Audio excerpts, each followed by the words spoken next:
복잡한 시장을 풀어내는 투자 인사이트 머니리포트 진행의 김재원입니다. 증시 변동성이 커지면서 투자에 대한 심리도 같이 위축되고 있습니다.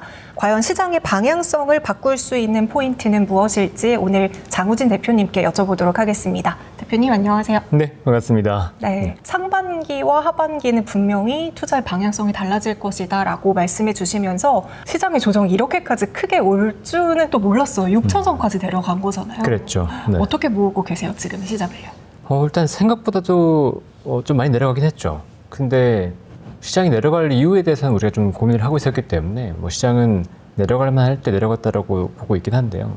일단 가장 큰 건 저는 유동성이라고 봅니다. 네. 시장 유동성이 줄어들기 때문에 시장의 여파는 좀 있을 수밖에 없다라고 보고 있고, 그 유동성의 실체가 뭐냐라고 보통 물어본다고 하시면 제가 올라간다고 했던 이유는 3조 호황이라고 얘기를 들었었어요. 그래서 약달러, 그다음에 저유가, 저금리 이 세 가지가 이제 크게 영향을 줬다면, 이게 이란과 미국의 전쟁으로 인해서 오히려 3고 상황으로 전환이 돼버렸죠.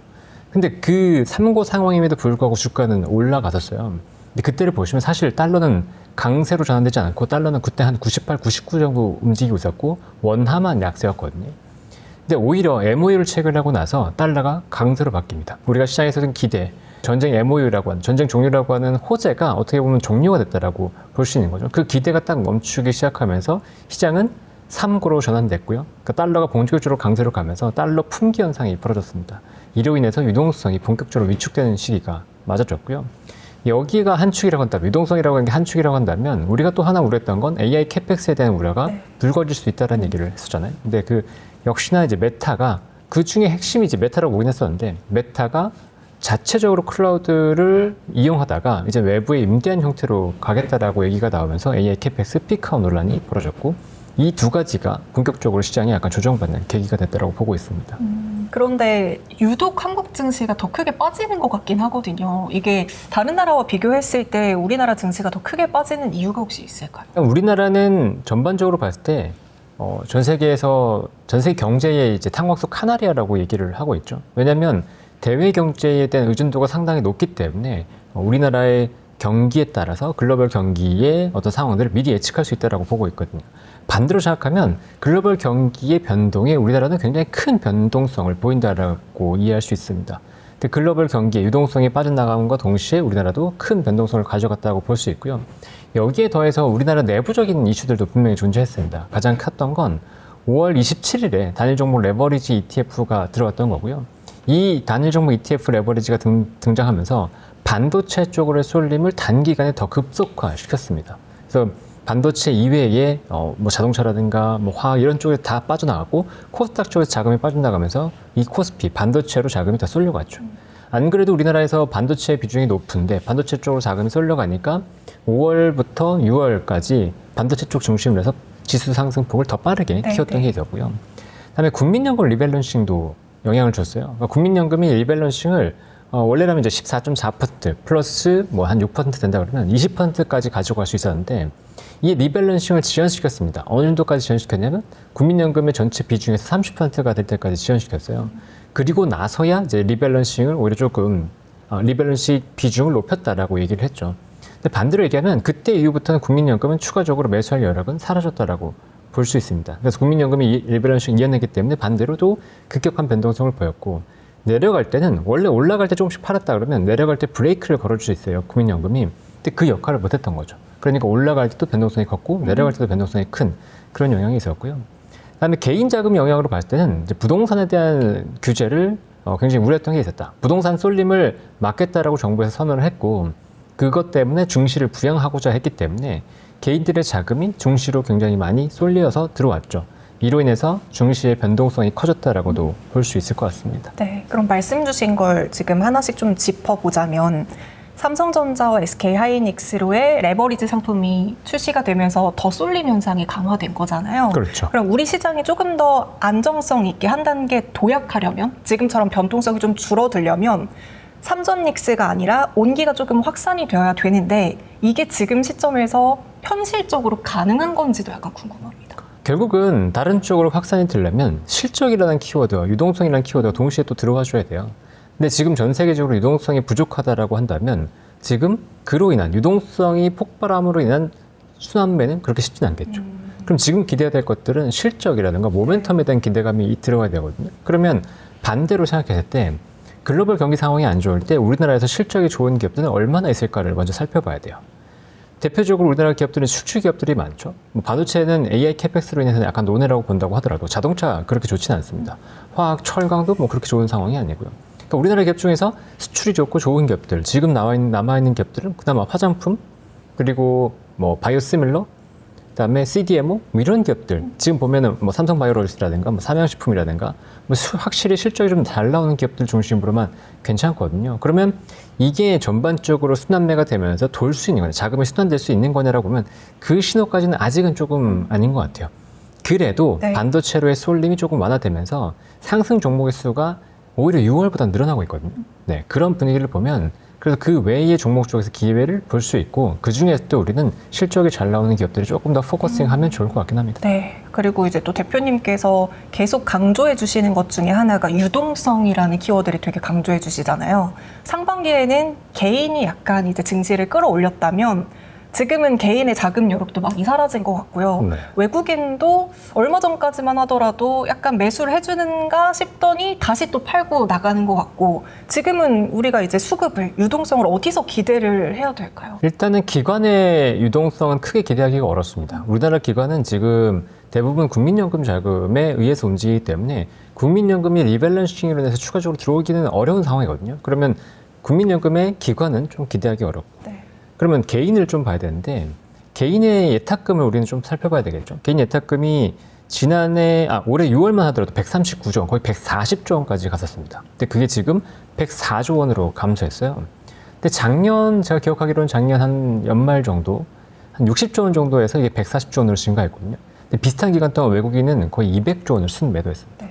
200조 원을 순매도하는데 개인의 자금은, 예탁 자금은 오히려 늘었다. 개인이 계속 샀으면 더 늘었다라는 건 개인의 자금이 어마어마하게 우리 시장으로 들어왔다라고 볼 수 있는 거죠. 한 140조 원 정도로 제가 알고 있는데 140조 원 정도가 외부에서 외부에서 증시로 자금이 이동했습니다. 그럼 이렇게 물어봐야 되는 거죠. 지금 증시로 자금이 추가적으로 들어올 여력이 있어라고 이제 물어봐야 되는데 네. 그게 좀 애매하죠. 크게 이제 두 가지라고 볼 수 있는데 증시가 좋을 때 들어오거든요. 근데 증시가 이렇게 흔들렸잖아요. 그러면 개인들의 자금은 두려움 때문에 오히려 빠져나가지 신기로 들어올 수 있는 자금들은 그렇게 크게 보긴 어려울 겁니다. 또 하나는 금리 인상입니다. 금리가 인상되면 개인들의 자금은 예금 쪽으로 옮겨가게 돼 있어요. 그렇죠. 그러니까 예금보다도 수익률이 훨씬 높아야지 증시로 들어오는데 이 변동성 속에서 개인들이 자금 이탈할 가능성이 높아졌다라고 볼 수 있죠.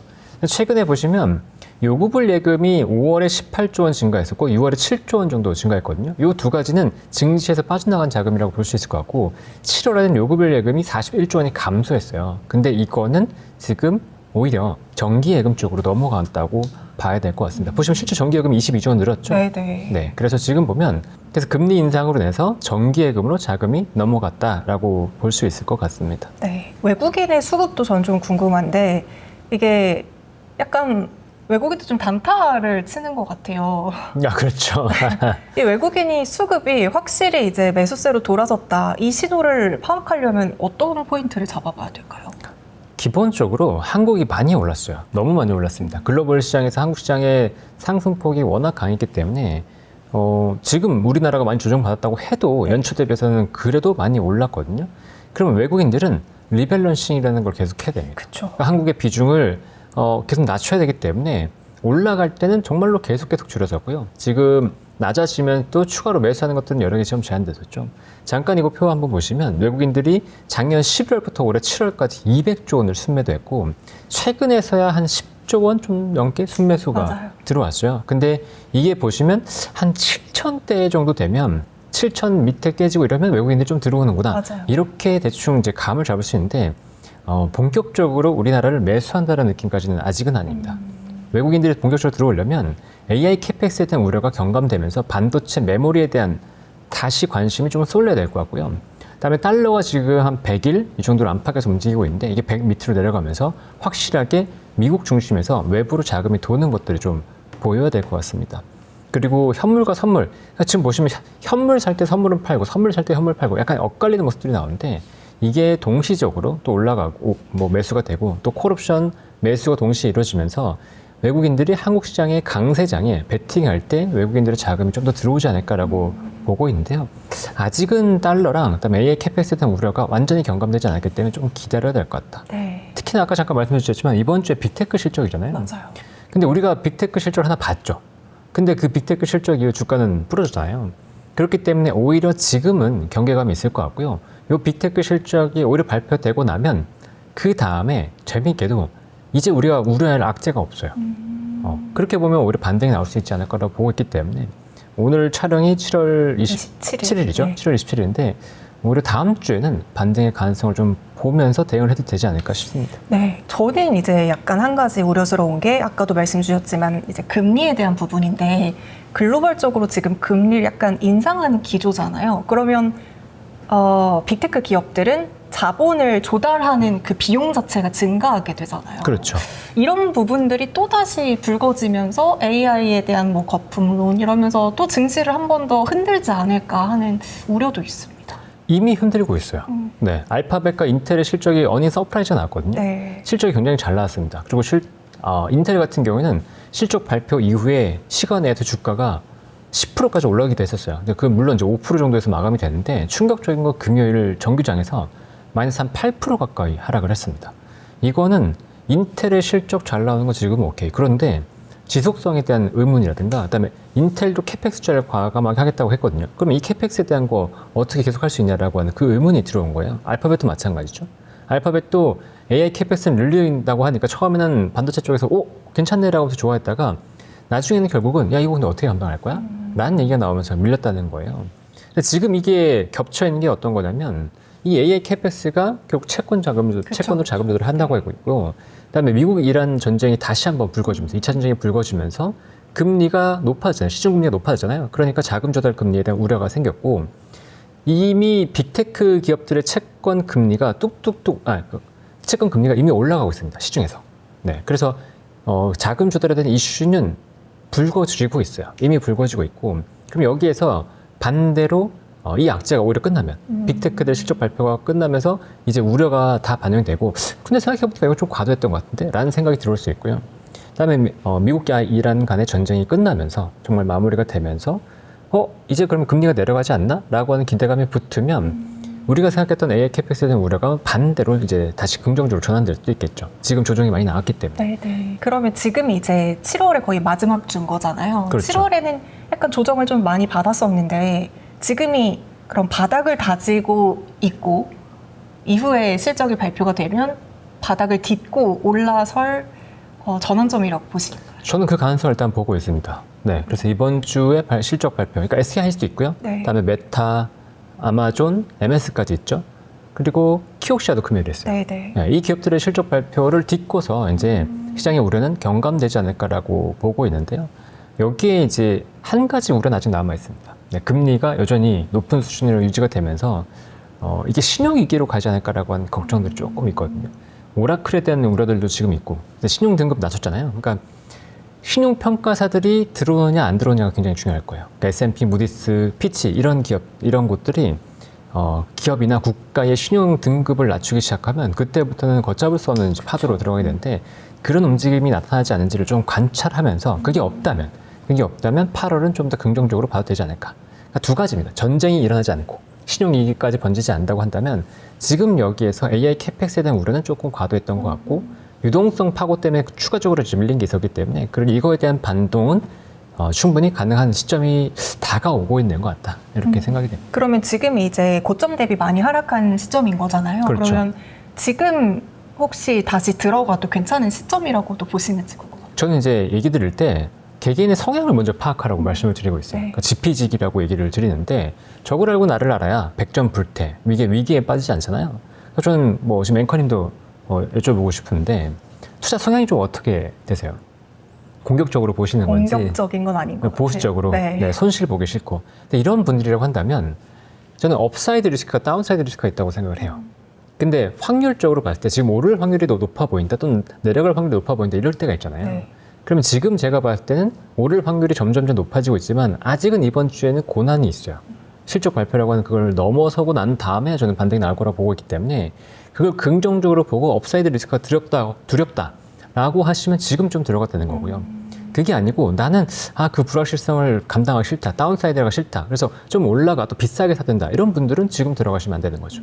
그러니까 그건 개개인의 성향에 따라 다른 거예요. 누군가 맞출 수가 없습니다. 시장은 불확실성이 있기 때문에. 네. 근데 저는 이 실적 발표를 호재가 아닌 불확실성으로 인식을 하고 있고 이걸 호재라고 인식하시는 분들은 지금부터 들어가셔도 괜찮은 거죠. 이게 많은 분들이 그러면은 다시 전고점을 회복할 수 있을까에 대한 궁금증도 되게 많으실 것 같아요. 그렇죠. 물론 실적이 잘 나오고 캐펙스 투자가 계속해서 잘 이루어진다면 전고점은 회복은 하겠죠. 근데 그 시간이 더디냐 아니면 빠르게 회복하느냐 이런 부분도 중요할 것 같은데 어떻게 보시는지 궁금합니다. 전고점을 돌파하기 위한 굉장히 중요한 관건은 28년 이후의 시장에 대한 스마트 머니들의 흐름이 될 것 같아요. 그러니까 제가 지난번에 아마 여기서 얘기했을 것 같은데 AI 캐펙스에 대해서 가격이 내려가는 것에 대해서 아마 스마트 머니들, 글로벌 머니들이 관심을 가질 거다. 거기에 대한 우려를 할 거다라고 이제 얘기를 하지 않았을까 싶어요. 네, 그렇죠. 네, 그런 얘기를 했었는데 그 이후 실제로 보면은 미국 월스트리트에서 계속 그런 얘기가 나잖아요. 그러니까 지금 가격은 28년 이후로 내려가는 게 아마 기정사실일 것 같아요. 네, 수급 불일치들이 좀 완화되고 공급도 늘어나고 하니까 가격은 조금 내려갈 것 같은데 그럼 이제부터는 관건이 생깁니다. 가격은 얼마까지 내려가서 우리가 안정될 수 있을까? 지금 가격이 만약에 대여섯 배 올라온 가격에서 절반 정도까지 내려온다고 하고 5년 내에 캐파가 2배가 된다 그러면 매출은 동일하죠. 그렇죠. 근데 이익은 깎일 겁니다. 네, 그럼 5년 뒤에 27년과 비슷한 규모의 매출 그리고 영업이익은 좀 적다 그러면 전고점을 돌파하면서 갈 거라고 베팅하실 수 있냐? 이게 이제 관건인 거죠. 앵커님이 거기에서 어떻게 보세요? 이것도 결국에 나의 성향에 따라서 그렇죠. 네. 선택을 해야 되겠죠. 그렇죠. 근데 저는 반도체가 강한 반등이 한번 나올 거라고 생각을 해요. 네. 왜냐면 여전히 실적은 잘 나오고 있고 AI 캐펙스에 대한 기대감도 있으니까요. 그런데 과거처럼 반도체가 10배 아니면 적어도 수대 배 강하게 나오는 그런 흐름으로 기대하기는 조금 애매해요. 그러면 반도체를 주도주로서 여전히 놔두되 여러분들은 앞으로 더 갈 수 있는 주도주를 찾는 연습을 하는 게 오히려 나을 수도 있죠. 거기에서 2배, 3배를 쉽게 수익을 낼 수 있으니까. 그렇죠. 네. 그러니까 그런 연습을 조금 더 하시고 시장 상황을 면밀하게 보셔야 됩니다. 그리고 그 다음 넥스트 스텝에서 이제 기업들, 글로벌 스마트 머니들의 관심을 가질 건 당연히 이 AI를 활용해서 돈을 버는 기업들이에요. 지금은 AI를 활용한 게 아니죠. AI를 활용하기 위한 인프라 투자로 우리가 돈을 벌고 기반을 갖추는. 그렇죠. 네. 이제는 이 인프라를 기반으로 해서 수익을 내는 기업들이 굉장히 중요해질 겁니다. 그래서 그런 기업들을 좀 살펴볼 필요가 있고 그리고 지금 보시면 네이버 같은 기업도 엔비디아로부터 10% 지분 투자를 받았잖아요. 근데 이런 기업들이 성장 가능성을 우리가 좀 보면서 데이터 센터의 가치 이런 것들도 좀 관심을 가질 필요가 있다고 보고 있고요. 그러니까 지금만 보지 마시고 이제는 다음 스텝에 대한 준비들 좀 해보시면 어떨까 싶습니다. 이게 늘 양쪽을 열어놓고 생각을 해야 되잖아요. 그렇죠. 낙관적인 부분도 우리가 분명히 봐야 되지만 그 반대 진영도 저는 한 번쯤은 생각을 해봐야 된다고 생각을 하는데 네. 만약에 FOMC에서 금리도 인상하고 전쟁도 막 길어지고 인플레가 더 커지고 뭔가 캐펙스 투자가 약간 지지부진한 것 같고 이렇게 되면 이제 지금이 바닥이 아니라 더 내려갈 수도 있는 그런 시나리오도 있는 거잖아요. 그렇죠. 그러면 만약에 예측하기는 어렵겠지만 이 하단은 어디까지라고 보시겠지요? 정말 내려갈 때 하단이요. 네. 근데 그것도 AI 캐펙스에 대한 우려로 정도에서 마무리 짓는지 아니면 정말로 신용위기까지 가는지에 따라서 완전 다를 겁니다. 신용위기까지 가버리면 그러면 하단에 대한 얘기를 하기가 굉장히 어려워질 거예요. 그쵸. 네. 그래서 동남아 쪽에 만약 이슈가 불거진다거나 아니면 미국에서 투자를 과하게 했던 기업들이 무너진다거나 뭐 그런 이슈들이 나온다 그러면 지금 하단에 대한 얘기는 아무 의미가 없을 거고요. 현재 상황에서 뭐 AI 캐펙스 우려 이 정도로 내려간다고 한다면 저는 6천대 초반이나 뭐 아주 잘 많이 밀려봤자 5천 후반. 그러니까 지금 여기서 10%에서 뭐 12% 이 정도 내에서 좀 대충 바닥을 잡지 않을까 싶어요. 그 정도 내에서 바닥을 잡는다고 보면 업사이드 리스크가 싫은 사람들은 이제 조금씩 분할 매수해도 괜찮은 타이밍이라고 보고는 있습니다. 그럼 마지막으로 이제 7월이 마무리가 되고 8월이 새롭게 시작이 될 텐데 앞으로의 8월은 어떤 투자 전략으로 우리가 이 시장을 이겨내야 될지 한 말씀 부탁드립니다. 그러니까 시장의 변동성이 너무 커요. 네. 그리고 금리 인상도 이제 추가적으로 또 논의가 될 수 있는 부분이라서 우리가 지금 막 과감하게 베팅한다 이런 느낌까지는 사실 쉽진 않거든요. 그래도 이번 주를 견디면 조금 반등의 계기를 충분히 마련할 수 있는 그런 국면이라서 여러분들이 좀 바닥이다 싶을 때는 약간 과감하게 들어가도 돼요. 근데 그게 바닥이라는 게 누구도 예측할 수 없으니까 그렇죠. 이게 바닥인가 하면 내일 더 떨어져 있고 이게 너무 어려운 것 같아요. 그렇죠. 네. 그래서 항상 기술적 분석들을 얘기를 하시는데 이제 피보나치 수요를 보면 이제 38.2, 그다음에 50, 그다음에 61.8 요 세 가지를 얘기하거든요. 근데 38.2는 지수 기준을 아직 안 왔고 그리고 하이닉스 기준을 이미 넘었습니다. 근데 만약에 하이닉스 기준으로 50% 손실까지 난다 그러면 그때는 바닥을 저는 뭐 거의 확실하게 잡지 않을까라고 기대를 하고 있는데 그러면 저는 약간 오버해서 좀 매수를 하고 그러니까 전략이래요. 저는 성향이 이렇습니다. 어떨 때, 그러니까 좀 하방이 있을 때, 불확실성이 있을 때는 굉장히 보수적으로 해요. 근데 제가 확실한 타이밍이 있다고 느낄 때는 제가 갖고 있는 자금에 레버리지 것까지 써가지고 굉장히 공격적으로 투자를 합니다. 200% 이렇게 투자를 해요. 그 다음에 반등을 주면 제가 오버해서 투자했던 100%는 순식간에 줄입니다. 또는 100%에서 150% 확실히 줄이고 나머지 50 가지고 시장 동향을 살펴봐요. 그것도 아니다 싶으면 나머지 빨리 빨아버리고 그런 식으로 전 전략을 써서 투자를 하고 있기 때문에 제 전략을 똑같이 따라가기는 어려울 거예요. 그렇지만 분할 매수 관점에서 지금 이번 주는 조금 들어가도 괜찮을 것 같고 저는 시장 상황을 보면서 빅테크 실적 이후에 시장 동향이 만약에 밀린다 그러면 좀 과감하게 베팅할 생각도 가지고 있습니다. 네, 결국에는 일단은 나의 투자 성향이 어떤지도 확인하는 게 굉장히 중요할 것 같고요. 지금 시장처럼 변동성이 커진 만큼 방향을 딱 이제 정해놓고 대응하시기보다는 앞으로 나올 일정들, 수급 변화 이런 것들도 면밀히 체크해 보시면 좋을 것 같습니다. 장우진 대표님과 함께했습니다. 오늘 말씀 감사합니다. 네, 감사합니다.